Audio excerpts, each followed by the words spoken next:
Vie, prospérité, santé. Quand on observe un document ou un objet funéraire égyptien, qu'il s'agisse d'une stèle, d'une fausse porte de tombe ou de mobilier funéraire, il y a une formule particulière qui semble revenir systématiquement. Quelques lignes de texte se répètent inlassablement de monument en monument. Il s'agit d'une formule d'offrande. Les défunts demandent aux vivants d'implorer les dieux et pharaons de leur accorder de quoi subvenir à leurs besoins dans l'au-delà.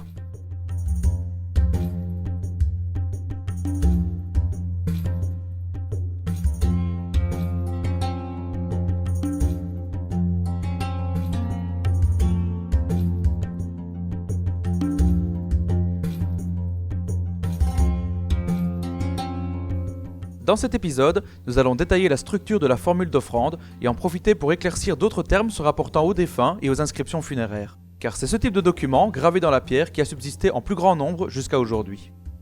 Cette formule d'offrande, on la reconnaît à ses premiers mots qui lui ont donné son nom, Di-Nisut Etep. Cette formule un peu compliquée est composée d'une forme particulière du verbe redi, donner ou faire en sorte que, dont l'agent est Nisut, le roi. Ensuite vient le complément d'objet Hetep, qui a le sens de s'apaiser. Comme cette formule est toujours suivie du nom de différents dieux, le plus souvent Osiris et Anubis, on peut la traduire par « fasse le roi que s'apaise Osiris et Anubis ».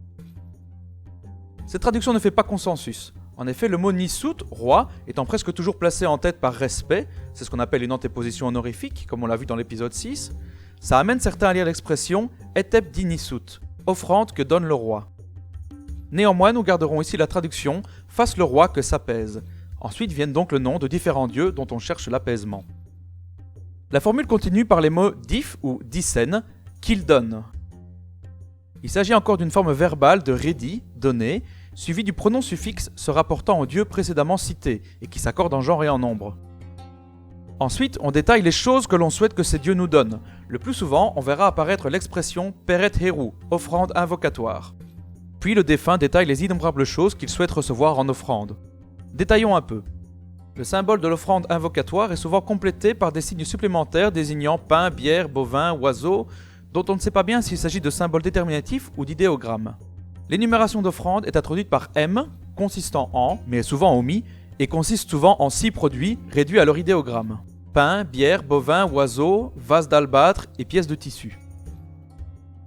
La liste se termine souvent par l'expression « het nebet neferet wabet » et toutes sortes de bonnes choses pures.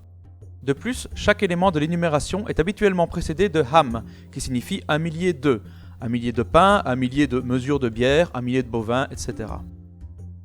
Il est ensuite temps de désigner à qui les dieux doivent accorder toutes ces bonnes choses. On utilise alors l'expression en-ka-ni, pour le cas de. Le cas désigne le double du défunt, c'est-à-dire son incarnation sous sa forme humaine, à qui l'on adresse les offrandes. On complète avec le nom du défunt, précédé éventuellement de ses différents titres. Bon, je crois qu'il est impératif de clarifier tout ça avec un exemple. Prenons la stèle d'Iméni-Sénèbe qu'on peut voir exposée au musée du Louvre.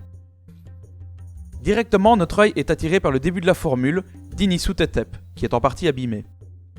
Bon, allons-y.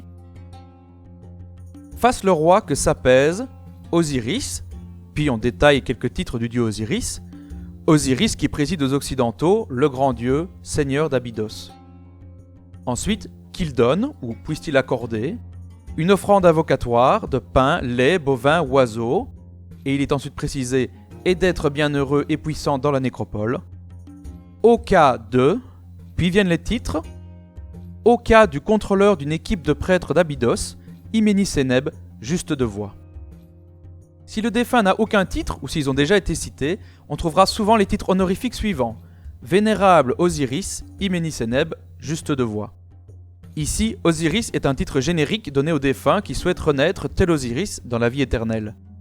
L'expression Maha-Heru, juste de voix, signifie que le défunt a triomphé de l'épreuve de la pesée du cœur et qu'il est digne d'accéder à l'au-delà.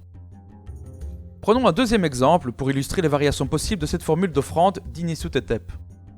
Lisons l'inscription figurant sur le tympan de cette porte au nom du général Horemheb, alors futur pharaon de la 18e dynastie. N'hésitez pas à mettre la vidéo sur pause pour saisir les détails. Déjà, notons que le symbole royal est curieusement inversé, peut-être une erreur du scribe. Allons-y lentement. Fasse le roi que s'apaise, Upuaout de Haute-Égypte, seigneur de la terre sacrée, afin qu'il accorde une offrande invocatoire, de pain et de bière, de bœufs et de volailles, d'eau fraîche, de vin et de lait, et de toutes choses bonnes et pures, pour le cas de l'unique, de l'excellent, aimé de son Seigneur, scribe du roi, général du Seigneur des deux terres, Horemheb, juste de voix. Maintenant que les arcanes de la formule d'Inisu-Tetep n'ont plus de secret pour nous, penchons-nous sur le rôle qu'elle devait remplir dans les édifices funéraires. Il était fréquent pour les vivants de se rendre dans les tombes afin de se livrer à des cérémonies funéraires et d'honorer les défunts. Lors de ces cérémonies, les formules d'offrande étaient lues et récitées par les visiteurs et les membres de la famille afin d'assurer magiquement l'approvisionnement des défunts en offrande dans l'au-delà. Il était également courant que les visiteurs amènent eux-mêmes de la nourriture ou des représentations votives de nourriture en offrande aux occupants de la tombe. Le début de la formule « Fasse le roi que ça pèse » rappelle que le souverain d'Égypte était en théorie le seul acteur du culte divin, c'est-à-dire le seul humain habilité à consacrer des offrandes aux dieux, notamment à Osiris en Abydos. Après avoir consommé une partie des offrandes, les dieux étaient censés distribuer les restes aux défunts, d'où l'intérêt de prier pour l'apaisement rapide des dieux afin de garantir une partie plus substantielle pour les morts. Pour rester dans le thème de la récitation, j'aimerais en profiter pour parler d'une autre tournure de phrase qui n'est pas une formule d'offrande, mais qu'on retrouve aussi très souvent dans les tombes, mais également dans les temples, en complément des fresques représentant le souverain ou des divinités. Il s'agit de la formule Djed Medou, qui signifie littéralement lire les paroles, réciter.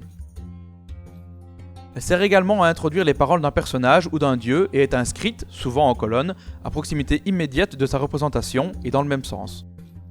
On retrouve souvent la formule suivante, Djed Medou in Hor Sa Iset, parole dite par Horus, fils d'Isis. Quand cette formule n'est pas suivie des paroles du personnage, comme c'est le cas ici, elle a uniquement pour fonction de nommer la figure représentée. Parfois, Djed Medou introduira le titre ou l'énoncé d'une formule magique. On le traduira alors plutôt par « parole à réciter ». Par exemple, « parole à réciter », ouvrez les guillemets, « je suis Ourer ». Quand la citation est si longue qu'elle doit être inscrite sur plusieurs colonnes, il n'est pas rare de répéter Djed Medou en tête de chaque colonne. L'expression n'est bien sûr à traduire qu'une seule fois. Il s'agit d'une sorte de règle de mise en page, un peu comme nos guillemets qu'on ouvre plusieurs fois au début de chaque paragraphe d'une longue citation. Voilà qui conclut cet épisode détaillant les principales formules utilisées dans un contexte funéraire. L'intérêt de les connaître, en plus du fait qu'on les rencontre très souvent et sur un grand nombre de supports, est qu'elles permettent d'identifier facilement les acteurs d'une scène ou d'un lieu, que ce soit le nom de l'occupant d'une tombe ou les divinités représentées dans une scène.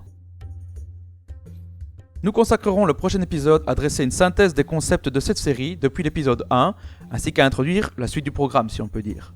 On se retrouve très vite pour la suite, à bientôt.